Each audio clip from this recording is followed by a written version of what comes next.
London, CNN. The daughter of Dubai's billionaire ruler, who attempted to flee abroad in 2018, has appeared in secret recordings claiming she is being held hostage in a villa converted into a jail with no access to medical help, according to a BBC. Sheikha Latifa bint Mohammed Al Maktoum, the daughter of UAE Prime Minister Sheikh Mohammed bin Rashid Al Maktoum, was last seen publicly in March 2018 aboard a yacht off the coast of India before a raid by Indian and Emirati forces took her back to Dubai, according to two people who had helped. It was her second failed attempt to flee abroad after she previously tried to leave the UAE in 2002 as a teenager. In a video clip, obtained by BBC Panorama and supplied to CNN ahead of the Missing Princess documentary airing Tuesday night, Princess Latifa says, "This villa has been converted into jail.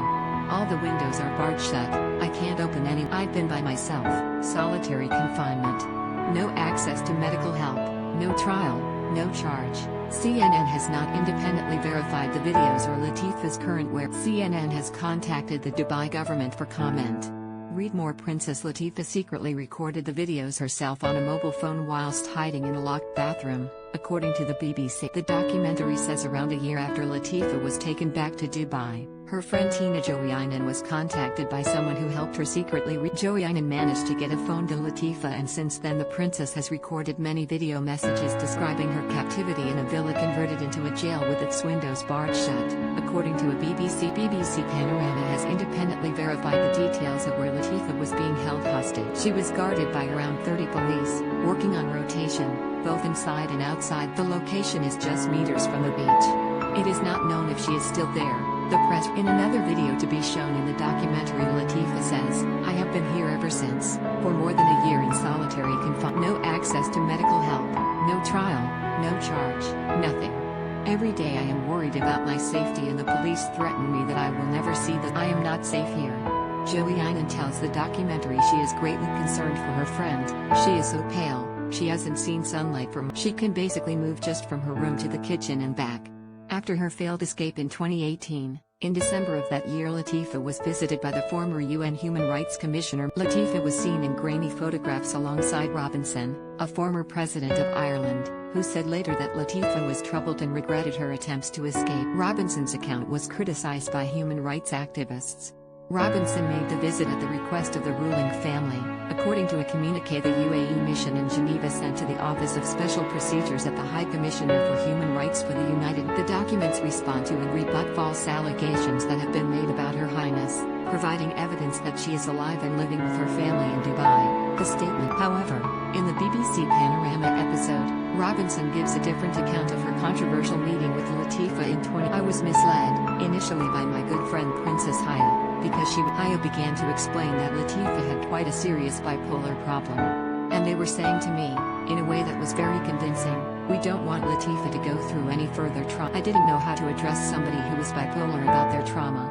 And I didn't really actually want to talk to her and increase the trauma over a nice lunch," Robinson says in a clip from the program. Jordanian Princess Haya bint Al Hussein is the former wife of Sheikh Mohammed bin Rashid Al. Princess Haya fled Dubai for London with her two children by the Sheikh in 2019. The princess, who is the Sheikh's sixth wife and is not the mother of Latifa, later brought a case in London's High Court to seek wardship for her own two children, aged 9 and 13, fearing they too would be. Last year, a judge at the Family Division of London's High Court found that Sheikh Mohammed bin Rashid Al Maktoum conducted a campaign of fear and intimidation against Princess Haya. The court determined that the Sheikh organized abductions of two of his daughters on 3 occasions, including one from the historic UK city of Cambridge and Princess Latifa in international waters off the coast of India. Andrew McFarlane, the UK's most senior family judge, established as fact that Sheikha Shamsa, one of the Sheikh's daughters by another wife, ran away from her family in the summer of 2000 while visiting the UK. She was later abducted and forced into a car in Cambridge by men working for her father,